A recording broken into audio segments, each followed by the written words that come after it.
Okay, ప్రస్తుతం ఈటల రాజేందర్ ఇంటి దగ్గర ఉన్నాం. ఏదైతే బాధితులతో మాట్లాడి వాళ్ళకు ఖచ్చితంగా చేయవలసిన పనులు చేస్తా, ప్రభుత్వ పరంగా కలెక్టర్ కావచ్చు ఆర్డీఓతో మాట్లాడిన తర్వాత నా నుండి అయ్యే పని చేస్తా, లేదంటే కోర్టుకు వెళ్ళాల్సిన అవసరం ఉంటుందని చెప్పారు. అన్న చెప్పండి, మీరు ఈటల రాజేందర్ ఇంటికి వచ్చి ఎట్లా స్పందించాడు ఆయన మాకు రైతులకు ఏ విధంగా అయినా సరే ప్రభుత్వంతో ఏమన్నా ఉండేటి ఉంటే దాంతో సాల్వ్ చేస్తా అని చెప్పిండు. ప్రజలకు ఎలాంటి అన్యాయం జరిగినా నేను ఉంటానని చెప్పేసి మాత్రం మాకు హామీ ఇచ్చాడు. అంటే కొండంత అండగా అన్న న్యాయపరంగా ఉండడానికి మేము నమ్మి వచ్చేందుకు ఆ న్యాయపరంగానే మాతో ఉండడని చెప్పి నేను రాజేంద్రకి మనస్ఫూర్తిగా కృతజ్ఞత తెలియజేస్తాం. ఇంటి దగ్గరికి వచ్చి కూర్చుర్రు, బయటకు వచ్చిన ఆయన్ని స్వయంగా ఇంకా ఈ ప్రాంతంలో ఉన్నటువంటి ఎమ్మెల్యేలు ఏమైనా ముట్టడిస్తారా, లేదంటే ఇంటికే ముగిస్తురా? లే ప్రతి ఒక్కరికి ఉంటుంది. అన్న గిట్ట ఇంటికి వచ్చిన ఇంటికాడ ఎందుకు కూర్చురు అని అన్నలేడు. సరే మీకు బాధ ఉంది, ఏం బాధ ఉంది, తిన్నారా, ఎట్లున్నా అనేది ఫస్ట్ ఆయన కడుపు నిండా బిడ్డలకి అడగడం అది గొప్ప విషయము. రాజేంద్రకి మరొకసారి కృతజ్ఞతలు తెలియజేస్తా ఉన్నా.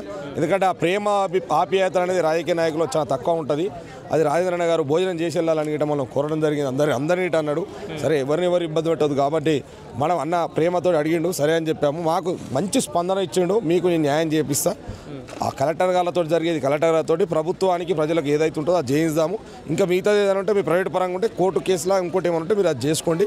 ఇక మిగతా వీటి గురించి రోడ్ల గురించి మాట్లాడతామని చెప్పి చెప్పడం జరిగింది. ఈ ప్రైవేట్ యొక్క లావాదేవీల గురించి మాత్రం కోర్టు ద్వారా తెలుసుకోమని చెప్పేసి చెప్పడం జరిగింది. ఓకేనా, చూసురు కదా, ఏదైతే రంజిత్ రెడ్డి చేస్తున్న అక్రమాలపై ఖచ్చితంగా స్పందిస్తామని చెప్పేసి దాంట్లో నిజాలు తెలుసుకున్న తర్వాత దానిపైన ఏం చేయాలో ఆయన కార్యాచరణ అయితే ఉంటుందని చెప్పి చెప్తా ఉన్నాడు. రైతులు కూడా ఇప్పటికైతే సంతోషంగా వెనుదిరుగుతూ ఉన్నారు, అందరూ వెళ్ళిపోతూ ఉన్నారు, ఎవరి ఇంటి బాట వాళ్ళు పడుతూ ఉన్నారు.